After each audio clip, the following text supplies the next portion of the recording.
ফজলুর রহমান সাহেব, তিনি গতকাল একটি ফেসবুক পোস্ট দিয়েছেন এবং সেখানে তিনি বলেছেন, ভারত পাকিস্তান আক্রমণ করলে বাংলাদেশের উচিত হবে উত্তর পূর্ব ভারতের 7 রাজ্য দখল করে নেয়া। এ ব্যাপারে চীনের সাথে যৌথ সামরিক ব্যবস্থা নিয়ে আলোচনা শুরু করা প্রয়োজন বলে মনে করি। চায়নার সাথে আমাদের উত্তর পূর্বের ব্যাপারে অত্যন্ত ঘনিষ্ঠ সম্পর্ক থাকা উচিত।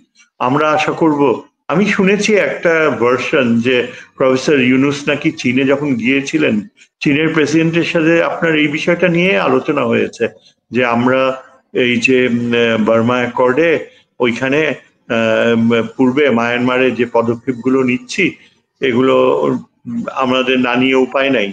এটা হয়তো সত্যি হতে পারে, মিথ্যা হতে পারে। তো আমি যা শুনলাম যে নেওয়া উপায় নাই, কিন্তু ইন রিটার্ন আপনারা যা চাইবেন আমরা we are willing to consider for you. যার ফলে আমার মনে হয় এটা যদি সত্যি হয় যে লালমনিরহাটে এয়ারবেস না, I want the Chinese to be there. চীন যদি সেখানে একটা এয়ারবেস ডেভেলপ করে সরাসরি সেখানে চাইনিজ প্লেনস ডিপ্লয় করে, it will be absolutely a real security for us. কারণ ভারত বারবার আমাদের হুমকি দিচ্ছে যে তারা ওই চিকেন নেকটাকে চিকেন ব্রেস্ট বানাবে, 50 মাইল আরো বেশি এদিকে ইয়ে করবে, এবং এসব ওই ইন্ডিয়ান জেনারেলসরা প্রায় কিন্তু বলে ওপেনলি বলে থাকে। চীনের উপস্থিতি আমি সমর্থন করি। সোয়াচ অফ নো গ্রাউন্ড, যেটা দুবলার চর থেকে 30 মাইল দক্ষিণে এবং অত্যন্ত গভীর, সেখানে জীববৈচিত্র্য রয়েছে এবং সেখানে হিমালয় পর্বতমালার মত পর্যন্ত গভীর। সেখানে চাইনিজরা যদি বেস করে ওই আপনার ইয়েটা উঠিয়ে দেয়, এটা যে কেন সরকার করছে না, এই যে আমাদের রামপাল, এটা সম্পূর্ণ জৈব বৈচিত্র্য কিন্তু ধ্বংস হয়ে যাচ্ছে, কেউ ওখানে থাকতে পারে না। The Indian should be asked to leave. তারপর আপনার ধরেন আমাদের ওই মংলা পোর্টটা ডেভেলপ করবে, এবং চায়নার অংশগ্রহণ যদি থাকে, এবং আমরা এই মাত্র 2-3 দিন আগেও কিন্তু আমাদের সীমান্তে বিএসএফ হত্যা করেছে। এজন্য আমি মনে করি যে মেবি গড উইলিং সামডে আমাদের সাথে চীনের সীমান্ত হবে। হয়তো একদিন আসবে যেদিন উত্তর পূর্বের এই যে ইয়েগুলো রয়েছে, আমাদের তো উলফার প্রতি সমর্থন জিয়াউর রহমানের সময়ও ছিল, এবং এটা ওপেনলি বলাটা হয়তো ঠিক হবে না, কিন্তু আমার মনে হয় আমাদের জাতীয় স্বার্থ যা, আমাদের সেভাবেই চিন্তা করতে হবে। এবং এই ব্যাপারে মার্কিন যুক্তরাষ্ট্র সত্যিকার অর্থে বোঝে। স্টেট ডিপার্টমেন্ট কিন্তু তুলনামূলকভাবে বাংলাদেশের পুরো কাহিনীটা জানে, এবং ওই যে পিটার হ্যাস ঢাকায় আছে, আমার ধারণা, আমার কেন যেন মনে হয় যে eventually Americans will be in support of fair play.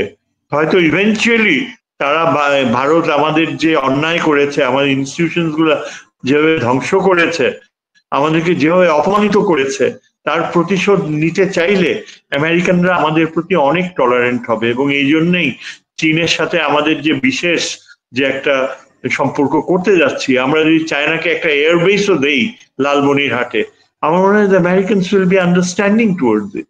কারণ বেসিক্যালি আমার একবার মনে পড়ে, একবার ইকবাল করিম ভুঁইয়া যখন আর্মি চিফ ছিল, ওর বাসার লনে আর্মি হাউসে আমি সন্ধ্যার সময়, I was the first to arrive, PAMS ছিল, প্যাসিফিক এরিয়া কমান্ডার্স কনফারেন্স।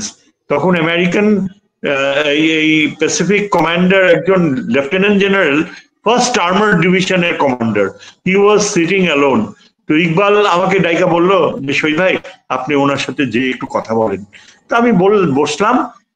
আমার এখনো মনে পড়ে, দ্যাট কমান্ডার বেশ প্রৌঢ় ভদ্রলোক, কথায় কথায় বললো যে ভাই, আমরা সাউথ এশিয়ায় যাদের সাথে ইন্টারাক্ট করি, তোমাদের সাথে ইন্টারাক্ট করতে আমরা সবচেয়ে ইজি ফিল করি, তোমাদের সাথে কমিউনিকেট করতে পারি, তোমাদের সাথে কথা বললে বিশ্বাসযোগ্যতা পাই। আমি তো শুনে আই ওয়াজ ভেরি ইমপ্রেসড। আমি বললো যে দেখো, আমরা আরো ক্লোজ আসা উচিত, আমাদের মধ্যে আরো বিশ্বাস যদি থাকে আমরা অনেক দূর এগিয়ে যেতে পারি। এই কথাগুলো কিন্তু আমার কানে অনেকদিন বাজছে। তারপর এতগুলা বছর চলে গেছে, আজকে আমার মনে হয় যে আমেরিকানসরা যদি সত্যি সত্যি আমাদেরকে ওই ধরনের সাপোর্ট দেয়, যদি বিশ্বাসঘাতকতা না করে, তাহলে কিন্তু আমাদের সামরিক বাহিনী সত্যিকার অর্থেই মায়ানমারে আমরা যে অবিচারের সম্মুখীন হয়েছি, রোহিঙ্গাদের যেভাবে অত্যাচার করা হয়েছে, তার পাল্টা প্রতিশোধ নেওয়াটা অসম্ভব কিছু না। এবং এটা আমরা আশা করি একদিন করব। ছিলাম যে মিয়ানমারের সামরিক জান্তা বা চীন বা ভারত এই জায়গাগুলো থেকে কি জাতীয় মানে প্রতিরোধ আসতে পারে বা বাংলাদেশের উপর অ্যাটাক হতে পারে কিনা? দেখেন, হ্যাঁ, চীনের ব্যাপারটা না আমরা শুধু এই আঞ্চলিক যে দ্বন্দ্ব এখানে সেটার ভিত্তিতে দেখি, কিন্তু আমার মনে হয় চীনের সাথে আমেরিকার ইকুয়েশনটা এখন এইখানে কি হবে সেটার আরো ওয়াইডার ইন্টারন্যাশনাল যে সিস্টেমিক লেভেলে তাদের যে ডিপেন্ডেন্স সেটার সাথে লিঙ্কড।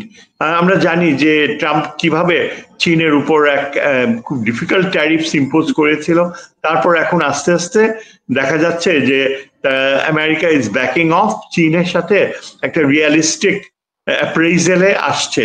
এই রিয়ালিস্টিক অ্যাপ্রেইজেল যে হচ্ছে সিস্টেমিক লেভেলে এবং চীনের সাথে রাশিয়ার নৈকট্যের কারণে পুতিনের সাথেও যে ইউক্রেন যুদ্ধ নিয়ে আমেরিকার সাথে যে একটা নেগোসিয়েশন চলছে, সবকিছু মিলিয়ে আমার ধারণা যে এই সাউথ এশিয়াতে বাংলাদেশে আমেরিকান এই যে মায়ানমারে ইন্টারভেনশনের বিষয়টা যদি ওঠে, চীন আমার মনে হয় না যে প্রবলেম হবে। কেননা Arakan army has prove to be a very indisciplined, unpredictable, unscrupulous একটা অর্গানাইজেশন, যাদের উপরে কোনো আস্থা রাখা যায় নাই, যাদের এই যে মঙ্গলয়েড ট্রেডটা এক্সট্রিম নেগেটিভিজমে ভর্তি, যে আপনার সাথে হাসি মুখে কথা বলছে, নেক্সট মোমেন্টে he can stab you on the back. This is the mongoloid character. এবং এই যে কিছুদিন থেকে তারা আবার রোহিঙ্গাদের গুলি করা শুরু করেছে, এই তো আজকেই তো কিছু ছবি দেখলাম, তারা রোহিঙ্গা যারা বাকিরা রয়েছে তারা সব দৌড়াচ্ছে আর পিছন দিক থেকে গুলি করছে। এটা কিভাবে সম্ভব?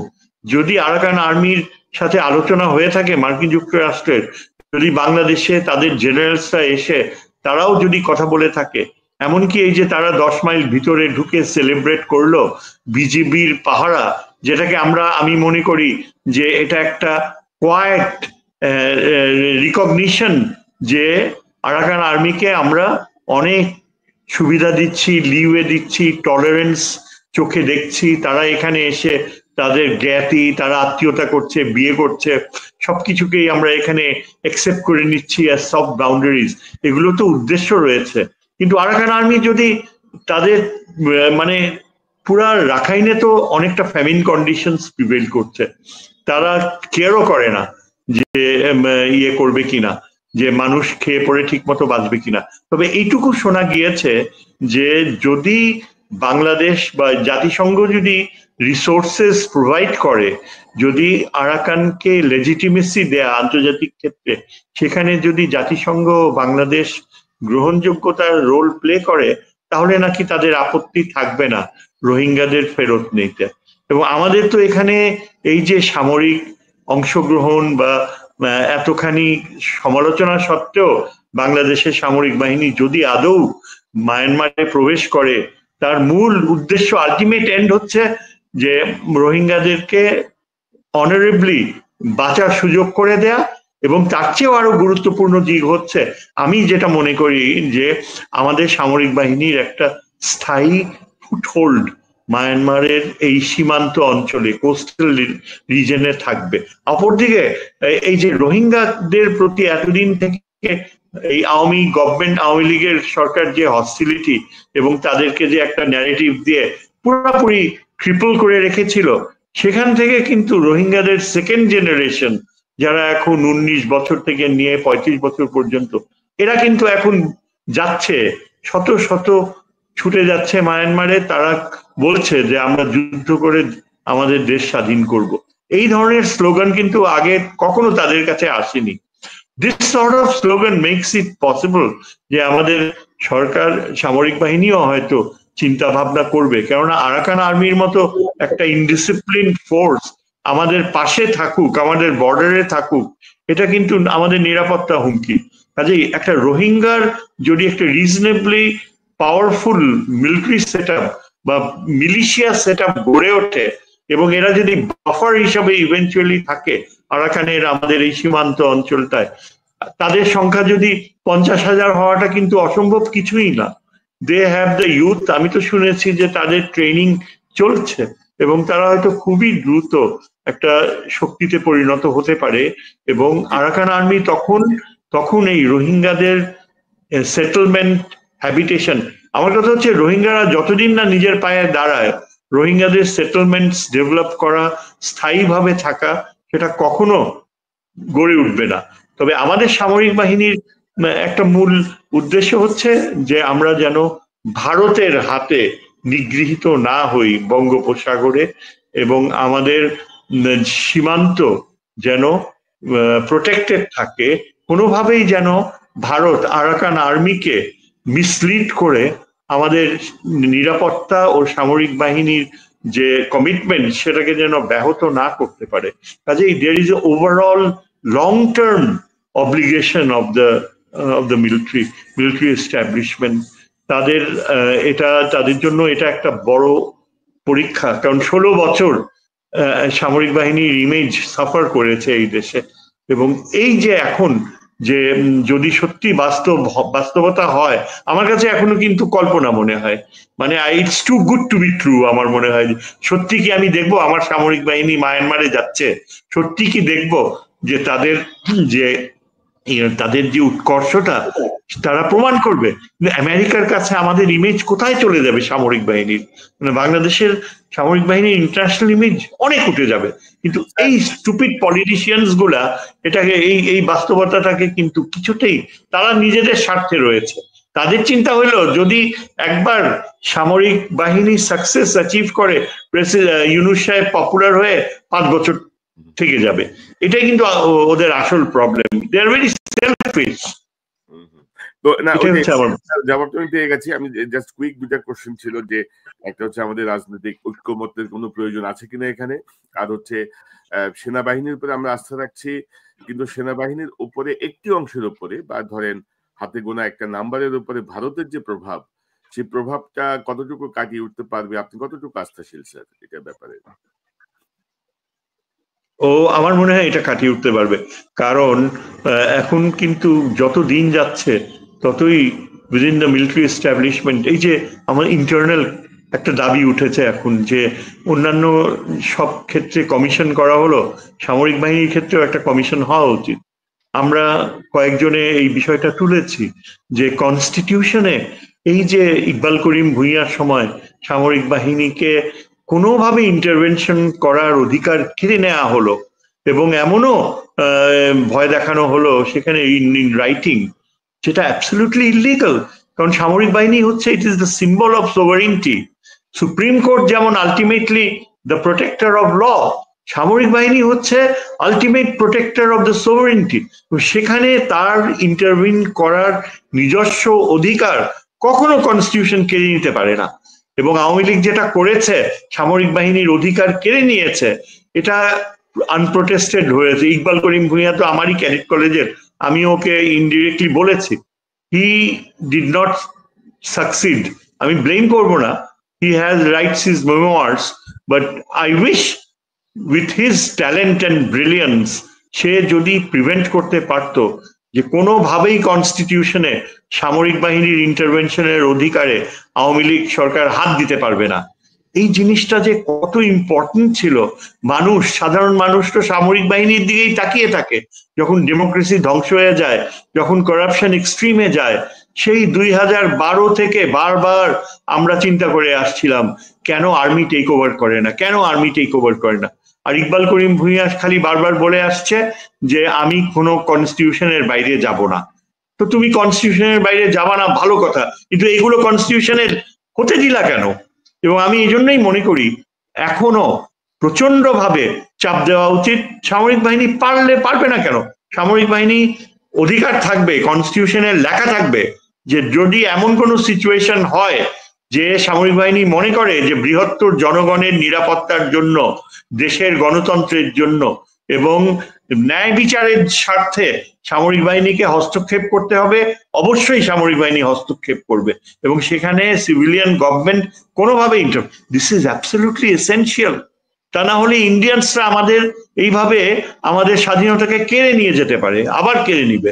কিন্তু স্যার এটা থাকলেও আবার ধরেন স্যার আমরা যেভাবে দেখি আর কি, ধরেন আর্টিকেল 70 যদি সংবিধান থেকে উঠাই দেওয়া হয়, প্রতিদিন স্যার এমপি বেচা কিনা হবে। তো এইরকম প্রভিশন যদি দেয়া হয় তাহলে কোন জেনারেলের কি মতলবে কোন জেনারেল 100 কোটি টাকা বা লন্ডনে একটা মেনশন নিয়ে কি ঘটনা ঘটাই দিবে, এটা একটু মুশকিল। তারপরে এর কাছে আলোচনা সাপেক্ষে হয়তো করা যেতেই পারে। এগুলোই তো কারেক্টিভ স্টেপস গুলো নিতে হবে যদি অ্যাকাউন্টেবল, এগুলোই কারেক্টিভ স্টেপ। অ্যাকাউন্টেবিলিটি থাকলে এইসব জিনিস কিন্তু পার্লামেন্টে ইজিলি লুক আফটার করা যায়। তবে সবচেয়ে বড় ইম্পর্টেন্স যেটা আমি দিব যে মেধার, যে আমার আরো একটা বিষয় হচ্ছে কনস্টিটিউশনে সামরিক বাহিনীর সেফগার্ডস থাকবে, এবং সবচেয়ে ইম্পর্টেন্ট হচ্ছে মেধার ভিত্তিতে সামরিক বাহিনীর প্রমোশনস যেন কখনো বাধাপ্রাপ্ত না হয়। There cannot be any way that generals can exploit mid-level officers. এইটা চেকস এন্ড ব্যালেন্স করাটা আধুনিক সভ্যতায় পশ্চিমা বিশ্বে যেমন সম্ভব, আমাদের এই কলোনিয়াল মেন্টালিটি যে the generals can do anything to the lower level officers, এই কালচার অ্যাবসলিউটলি এলিমিনেট। এটা কিন্তু সামরিক বাহিনীর অফিসারদেরই দায়িত্ব, তাদেরকেই সামনে আসতে হবে এখন। এগুলো যদি কারেক্টেড হয় তাহলে আমাদের সামরিক বাহিনীতে প্রাইড অফ সার্ভিস আবার ফিরে আসবে।